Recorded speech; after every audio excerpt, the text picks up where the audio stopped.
So we're back from Power Tour West 2023. The Magnum is actually officially a daily driver. We've already put about 200 miles plus on this thing. Single day, that's hurts me every time. That it wasn't a long haul car, but we'll try to do better next year. Now that we actually know it's definitely 100% geared toward non-stop drag racing. Honestly, I thought there was a little bit more to it than that, but I was wrong. So next year we will just make a dedicated drag car. But now the newest adventure is, well, besides the major cleanup of the shop, we have this tradition that I started a couple years ago of spending Christmas with, well, it's not really a new tradition, of spending Christmas with friends and family. I don't have a lot of friends and family in California, and spending Christmas in California just isn't that fun. This is about the extent of the weather we get out here, which is just going to be probably rain and wind. That's not very Christmassy. So the last couple years we hopped in a hoopty, usually the most unfit vehicle for cross-country travel. Last year we took the Badillac, which is the first video on the channel, the winter beater Badillac. What is it? The $1,000 winter beater Cadillac that I call the Badillac. We modified it from being a street all-wheel drive vehicle to a part-time transfer case off-road rig with 35s and mudders. Check out that video. It pretty much explains it all. They're still driving that vehicle in Michigan. We left it out there because it was more useful in Michigan than it was in California. And so, but I pretty much sold all of our daily drivers to try to force myself out of my comfort zone of building some of these older vehicles for the content mostly, but for fun.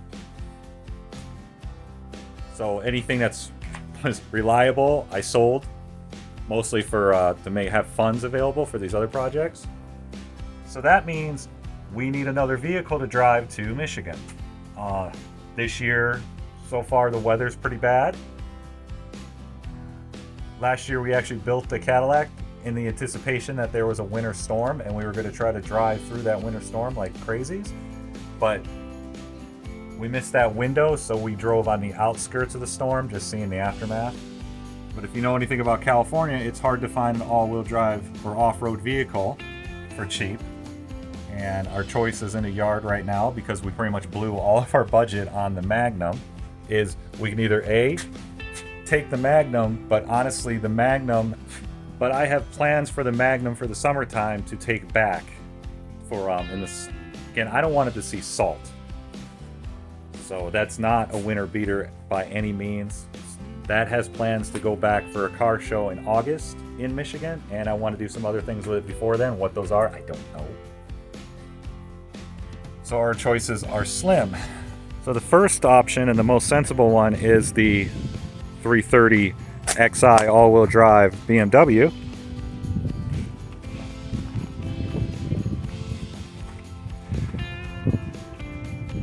This was a car that we saved from a salvage yard that was in a pretty bad accident from a drunk driver. The drunk driver being the owner of the car. Took out a median and ripped this whole knuckle assembly right off the car and destroyed the rear rim. This was actually from a previous accident. I'm not sure what that one was. And we put a door on, a set of rims and tires, and replaced the entire suspension assembly on this side and put a rack and pinion in it. But since then, it's always, the dash lights up like a Christmas tree. All I've been able to do is keep the check engine light off for small reasons. So honestly, we've just been beating this. And I really don't want to take this out of California yet, because it is the last of my reliable beaters. The last vehicle we drove from Michigan was we picked up this 2009 Chevy Express van, complete with all the rust, This is equipped with a 6-liter rectangle port LS engine, but halfway through our trip back, it lost oil pressure, so the engine pretty much needs to be rebuilt. And nobody really wants to do that, because honestly, I want the drivetrain for something else, because it's a 2-wheel drive van, and the body's so trash that nobody really wants to resurrect it. And honestly, it makes good storage here. And nobody wants that back in Michigan. So the third option is this 1991 Blazer S10 4x4. Now, honestly, this would be a great project to take back to Michigan. This came from North Carolina. We bought it from the owner up in the high desert. It already has the rust, so it's perfect for Michigan. But honestly, it needs everything. The interior is trashed. It is 4-wheel drive.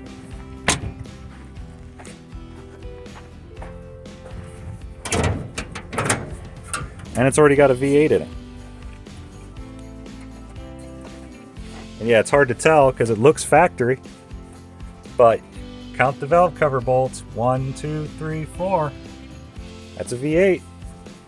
No fan shroud is a good giveaway on that one too. But this is a TBI 700R4 truck, and other than them actually using all the OEM parts, the drivetrain is pretty sketchy. It runs really rich. The transmission lines need to be all replaced. I don't like that it doesn't have a shroud. It does not have AC. I'm not even sure if it has heat, actually.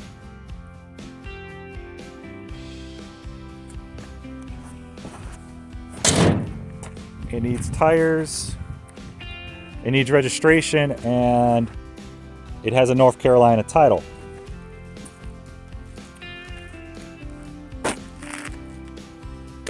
But I actually want to I have plans for this truck. I don't really want to take it back to Michigan to watch it die. So, nope, we're going to leave that one off the table. Honestly, if you haven't figured it out, the vehicle we're going to take back that you've already seen in the driveway being worked on is this 2000 F450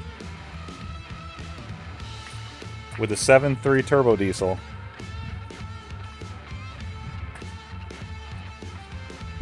And the best part, a 6-speed ZF manual transmission. We drove this thing. This was the first vehicle we actually drove back from Michigan because, as you can see, it's rusty. It's just at the time, diesels in California were so expensive that when we were able to pick this thing up for pretty much free, we jumped all over it. But then once we actually got back to California with it, we realized that, well, it's illegal here. You can't register it out here, so we kept the Michigan plates on it. So this actually has more use back in Michigan because we actually have property out there that we need a work truck for. And it's too rusty for us to want to do anything out here. What we did was we threw a set of rust-free doors on it at the minimum because the bottoms were completely gone on them. These are actually California doors. And we even picked up a cab for this thing. But just all the illegal stuff about it in the state we just don't. The only thing we wanted it for at this point was the 6-speed. I don't even want the 7.3. I like the 6-liter. But you can't bolt a 6-liter to the 7.3 transmission. So this still has value in Michigan. So there's no point in tearing it apart out here. So we're going to do some. It's already pretty much, we drove it out here, did a couple errands with it, and it's sat for about 2 years. So far all we've done is thrown a set of batteries in. And pretty much that's all you really need to do with 7.3s. We did a bunch of maintenance to this in Michigan before we took off. But things I'm going to do is I'm going to replace the AC compressor because the clutch is shot, because Ford used the AC compressor for defrost. Well, for defogging the windows. And the turbine has the turbine's kind of messed up and it's got some play in it. So we're going to rebuild the turbo, clean it up, I wish I could put cruise control in it, because that's the biggest problem I have with this truck, is it doesn't have cruise control. To put cruise control in a 7.3 diesel, you have to swap the ECM and put the steering wheel controls on. These are not that common in California anymore, so trying to find a manual trans 7.3 ECM with cruise control is not something that I have. It's something that I can't easily get. So this is going to stay in Michigan, so honestly we just need to, this is the cheapest option because it has a set of brand new 19.5s in the back that we put on before we left Michigan. Oh, and we know that it's missing a shock for some reason, and the e-brake cable's missing, if they even work. And so we're going to start with the turbo. So I've been sitting on this guy for a while. This is actually a brand new Garrett turbo.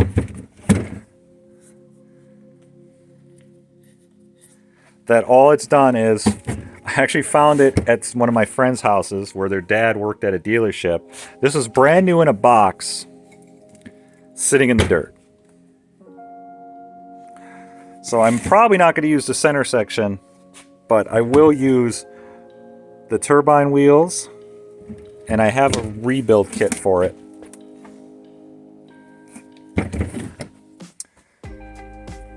And hope it holds, because it's just a little Chinese rebuild kit. So let's get this apart and get the other turbo on the bench and see where we are. We decided, well, I decided that I was going to leave the turbo that was on the truck, the factory one, alone, because it still technically works. And I'm just going to rebuild this other one, which I thought was a new takeoff, but you can see it's got some carbon in it. So we have this one all tore down, and we're just cleaning it up. Gonna replace the bushings with stuff from this weird made in China kit. But there's like zero wear on this turbine, so I could just swap this turbine into there and I think we'd be fine. But I figured I'd give my turbo rebuilding skills a little polish, and mostly because I've never rebuilt the 7.3 turbo. I've rebuilt plenty of 6-liter turbos, but not 7.3. But honestly, the cartridge looks identical. The thrust washer, it's a little different. But again, these things are so damn simple. Can't believe anybody pays a bunch of money to get these rebuilt. But the weather kind of turned to crap. Well, it's sunny now, but it's actually raining. So let's get this back together and throw it back on the truck so we can hit the road. Maybe. Turbo's all back together. We didn't use all the kit. Like, I didn't use the turbine because it weighs twice as much and it's not cut as sharp as the factory one. That one. Actually see how, I mean, it's just probably just cast junk. We did use the center support bushing. I did not use their brass bushings because they fit so loose on the shaft that there was no way. I did use their full 360-degree thrust bearing with a 2-piece hub, which I had to sand down a little bit on the top because the clearances were too tight. After it was all tight, the thing barely spun. Now it spins quite easily. It's got a little bit of play on the sides, but not nearly as much as the factory unit was. I have no idea what these seals are for, but they're not to this turbo. So we ended up having to use the O-ring, so hopefully that doesn't bite me in the ass. And we used a little bit of their hardware, but not all of it, because I just didn't like this rusty stuff. And it came with all brand new bolts, but they're not coated at all. So I put new ones in the turbine and then painted them with some high temp. With some high temp Saturn Clear. Keep them shiny for a little bit. Yep, now we just got to throw it back on because the weather let up. So let's get that done before the weather gets bad again. I didn't make it. The sky opened up. And this is the most rain I've seen in almost 3 months. This lane lets up, we're gonna throw the turbo on. I'm gonna try to source a steering stabilizer. I think they keep those in stock. I'll check all the tire pressures and the fluids. And then maybe we'll make that determination if we're gonna drive it or not. But if the weather lets up enough, maybe I will just go pull the transfer case and we'll try to swap that. And I guess we'll just get a late start and we'll just miss Christmas. But I hope you guys' day is going better than mine.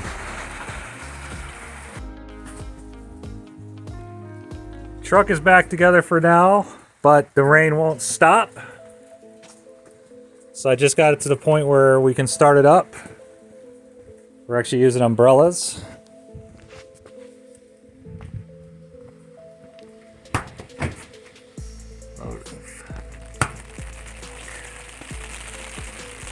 Don't run me over.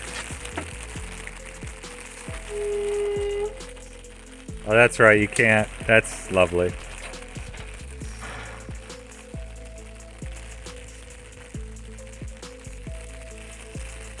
Doesn't have a parking brake is why I was saying that. Go ahead. Oh, you're waiting for the... Right, diesel.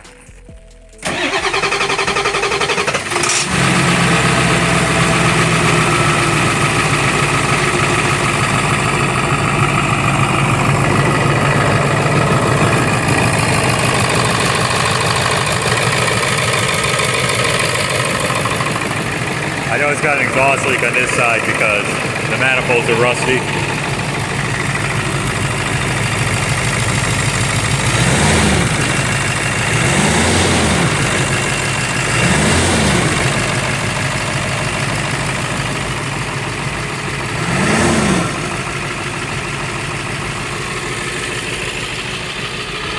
I can't hear you, dude. Loud diesel. Shouldn't have. That's not really going to make that big of a difference. Just hold that 15 and listen for the turbo.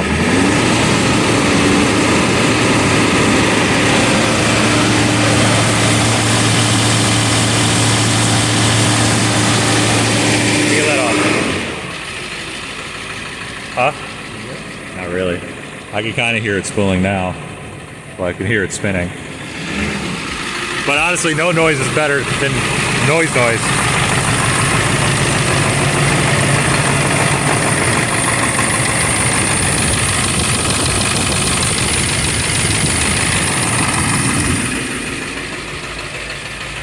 Rev it up.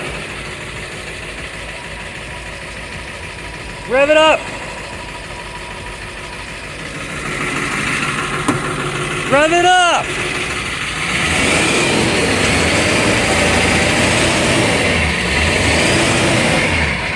Back here. We were dinking around getting stuff ready to go for the trip, and everything started coming back of how bad this thing was on that road trip back in I think 2019, where you had to pretty much two-hand the wheel the entire trip, and if a construction zone came up, it was bad. Like we were waiting for the first one of us to bounce off a guardrail, because sometimes the road construction out in the middle of the country, they don't care that, like, the limit is if a semi truck can just barely fit, it's good enough. So when they gotta, say they drop it down to 2 lanes and get rid of the shoulder and you're neck and neck with a semi truck, I don't know how semi truck drivers can hold next to each other without feeling like this is it, one little small bump in the road and we're colliding. Or maybe they just consider that collateral damage. I also think, because I don't know if it's the suspension is just wore out, the steering components are wore out, and when we put tires on it before we left on that last trip, we put, because we didn't know nothing about 19.5s and semi-truck tires, we put steering wheels on the back, and because what I read was that was better for mileage, and it seemed like nobody was giving us any advice on it, so it was a learning curve. And then we didn't know how much air pressure to put in it. And we thought, well, we'll just adjust it on the road. Well, trying to find an air compressor at a gas station that could do 100 PSI of pressure was impossible. We drove this thing up the semi-truck stops, where it says semi-truck wheels available, and they just wouldn't touch it for what they would say liability. And it's just like, please, can I have some air, sir? And no, they would just say, nope, we can't do it.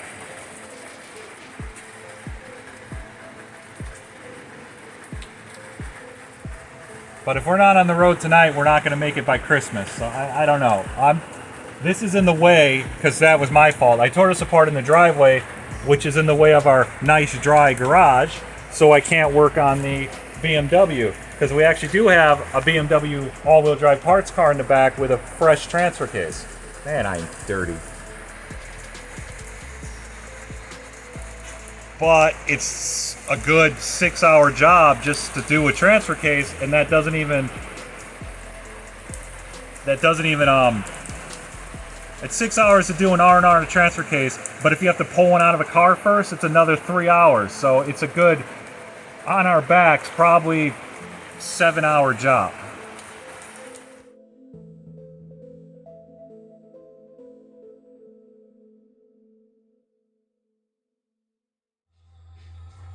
I think it should be loose. The last one I did, the shaft, the output shaft rust in. Oh, nice. That's what it looked like in that one you just bought. No. That's what it looks like on this one. That one actually looked pretty good. Spare. Replacement. Copyrighted music. Check. Just gonna He-Man that one out of there.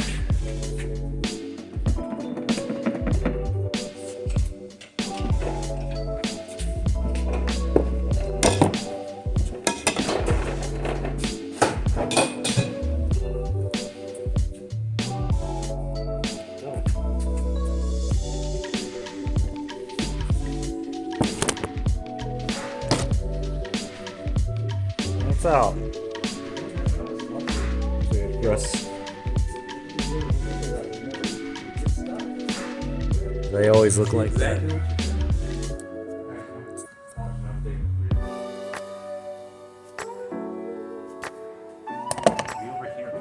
Oh, you're going in there.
Well, this is where we're stopping for the night.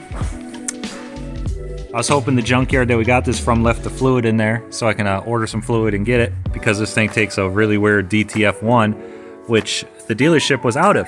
It says nationwide back order. I love how a dealership can say that about a specific fluid, the only fluid you could run in a all-wheel drive transfer case, the X-Drive transfer case specifically. So I'm going to track down some Redline MTLV, because some people have good luck with that, and I can get that locally, but it's a couple towns over. So we'll get that on our way home, come back here and finish this up. And we're just finishing up this transfer case install. Pretty easy. We ended up getting some fluid. We just ended up going with the Redline MTLV, which is some people on the forums recommend. It actually says BMW X-Drive on it, so I guess that means it's good. We tried to get the stuff at the dealership, but like I said, they were on national back order. So I bet there's a lot of BMWs on the road with that red line fluid in it now. And we had to do this whole thing without being able to take the exhaust off because there's no way those bolts are coming out.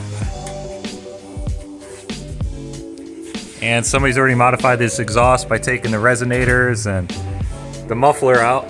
Still has the catalytic converters though. It's loud. It's a loud car. Now we just need to get up there and recalibrate the ECM to accept this new transfer case and go for a test drive.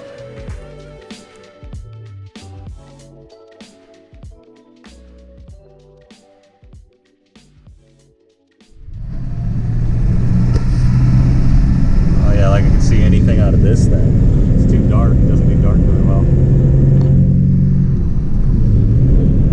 So this is our maiden voyage in the, what is this thing? A 2000 F450. It's about, I don't know, 6 o'clock at night. We're gonna drive this to our shop to load up a bunch of stuff we want to take to Michigan because we have an empty truck and it'd be dumb to not haul anything. And this thing really needs some weight because it rides like an F450 with 19.5s all the way around it. Got Dad taking the first round. How's it feeling? I'm not sure. Like an old truck. I'm not sure I want to drive 2,100 miles in. Well, that's a good way to start it. They come in 6th gear. How fast you going? Not quite 60. Oh, 61. Speedometer's off. I think I remember that from our last trip. Right, we decided I remember that. We decided that we were going faster than we thought we were once we finally started looking at the GPS. But these trucks come from the factory with 488s, and we have, I think, a 295 19.5 on the back. So this thing should be pushing red line at pretty much 75 miles an hour. Or we just haven't found the other 2 gears in the transmission yet. So hopefully see you at the warehouse and not sooner. So it is about 11 o'clock at night. Saturday, the day before New Year's Eve. Screw that. So it made it here, it made it to the shop. Wish the tires need to be balanced, but I can't put them on a balancer because I can't do 19.5s.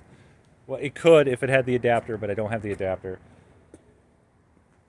The rear end still kind of feels like it's all wishy-washy. We're not quite sure what that's about, but it was missing a shock. It was missing a shock bracket. We actually welded that back on a couple days ago, but we had the shocks for it here. So now it's actually got all 4 shocks. So I'm hoping that makes a big difference. But it seems to be running good. We're loaded up with some of the crap we're going to take back to Michigan just to get them out of our shop for now. And now we're going to hit the road, go back home, and then sleep, and then we're going to take off tomorrow morning. So once we got this thing back last night from doing our little trip to pick up some stuff, we decided I need to do a change of plans.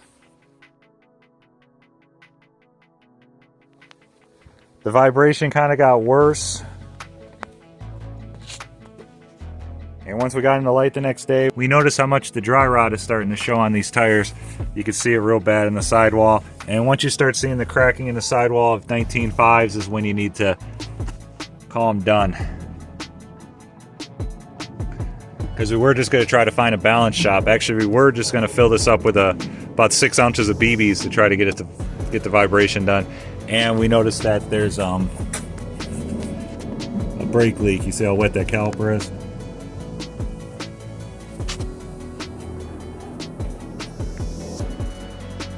So we were already on the fence of trying to drive a 6-speed with 48 gears across the country.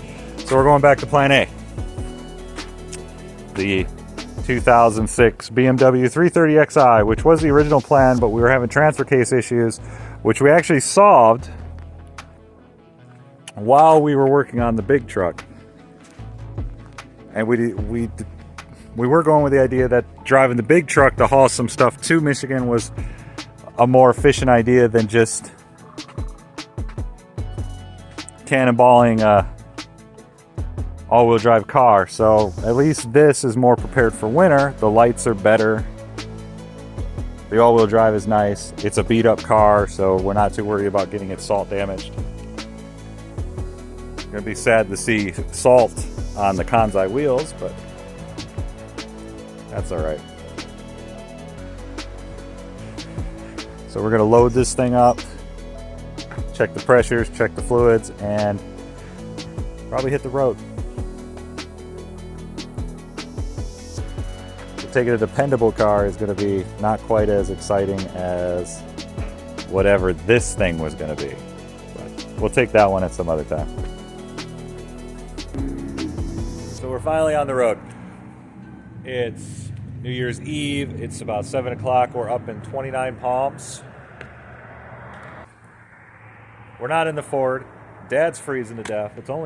It's still 50 degrees out here. This would be the last time we see 50. This would be the last time we probably see anything over 30 degrees. Well, I say that, but Michigan's actually they said it was 50 degrees today, so. It's an all-wheel drive car. Don't think we're going to need it. We might need it on the way back. But this thing gets about 20 miles to the gallon. It does about 400 miles to a tank of gas, which we will not be able to do in between, so we'll have to take breaks in between that. But only having to do about $65 a fill up. And hopefully that's the last time we see anything over $4 a gallon. So I'm gonna go inside, get some snacks, and we can get back on the road.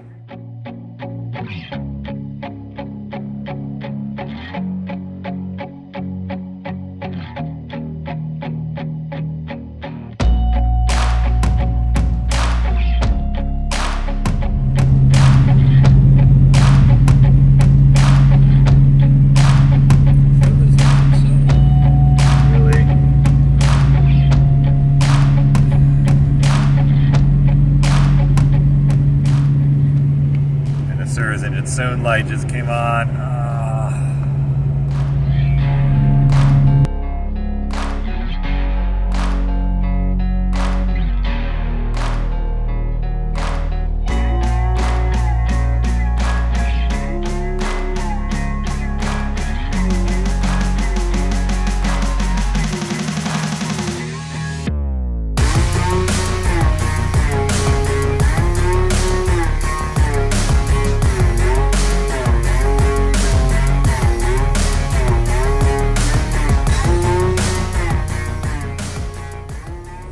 Now we have made it to Green River, Colorado.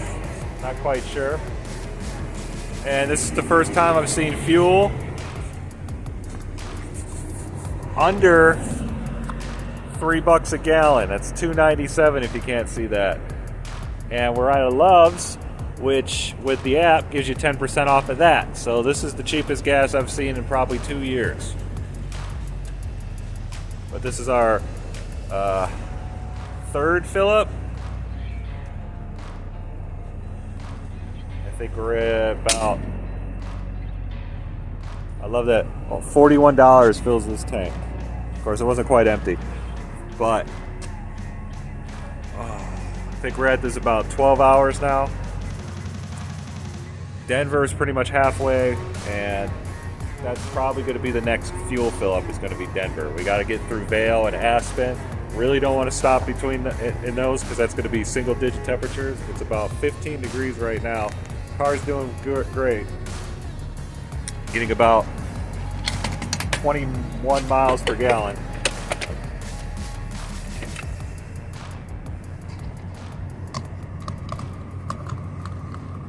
But I'm freezing and I shouldn't be pumping gas with the phone, so see you guys in Denver.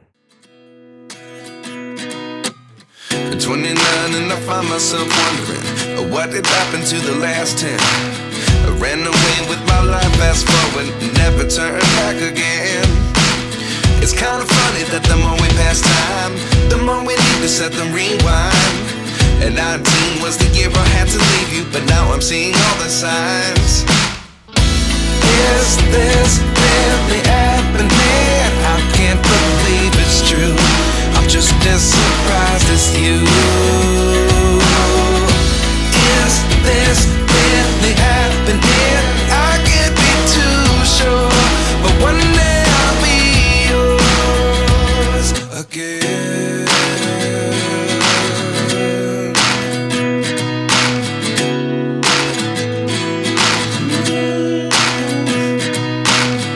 Life lessons come one in a dozen.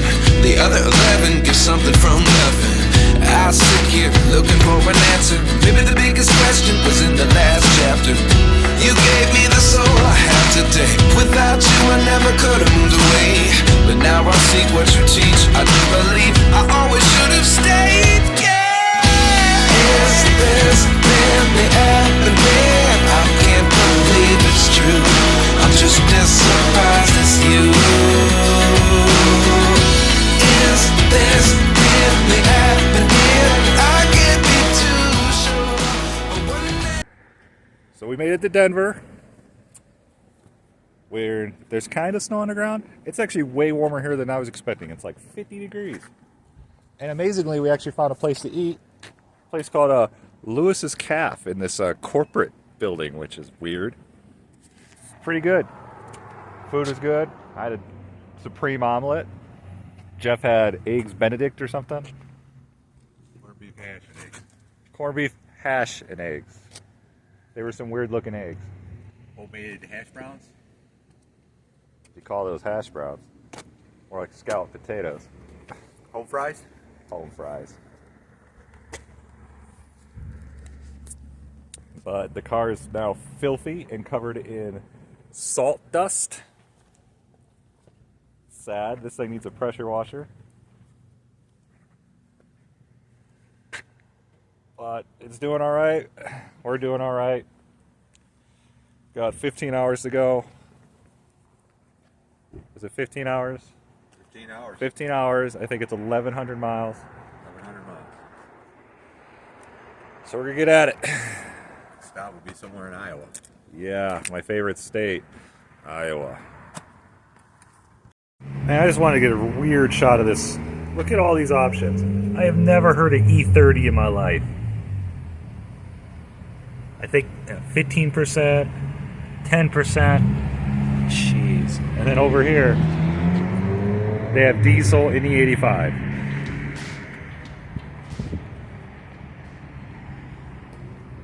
Still waiting for that 93 octane though.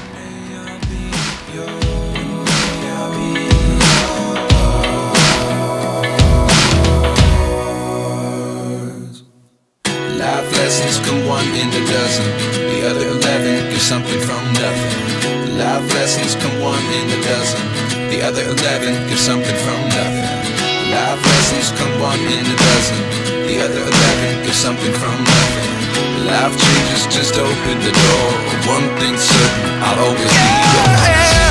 Is this really happening? I can't believe it's true. I'm just as surprised as you. Is this really happening? I can't be too sure, but one day I'll be yours. Yeah. Is this really happening? I can't believe it's true. I'm just as surprised as you. Is this really happening? I can't be too sure, but one day I'll be yours. It's snowing. So this is our second day here, back in Michigan, back in the farm. The car made it 2,200 miles. It had some issues, but nothing that actually stopped us or even slowed us down. Like, I think the front end, the differential took a crap. I think the pinion bearing might be going bad. I don't know. It's making a funny noise in the front, and it's got a little vibration. I wanted to record this the second we got into the farm, but by the time we got here, it was about 5 o'clock in the morning, and I don't actually remember most of that morning. So I ended up just passing out on the couch and woke up about 8 hours later. But I wanted to get this recorded before, because I didn't think it was going to snow, but it's snowing. It's snowing pretty good. And I didn't want to get a video of the car covered in snow, because that would have just been a little too far. Would have been, I wanted it to be in chronological order. So this is, again, a day after we arrived. It is 32 degrees outside. We've already secured the project that we came here for. A new secondary location for the channel. We'll get a video of that soon, of us refurbishing an old thrift shop into it's a weird building. The building was built as an automotive repair shop, then it was converted into a thrift store in the early 90s, and then it sat vacant for like the last 2 decades, and now we're going to turn it back into an automotive repair shop. Yeah. So just wanted to finish up this series of our driving from Southern California to Michigan in a $500 beater car. Now we got to do is figure out how to get back, because I don't think we're going to take this back with us. We might take this back with us. But for now, please like and subscribe. Please leave a comment. Do whatever. We're going to continue pushing out content as much as we can.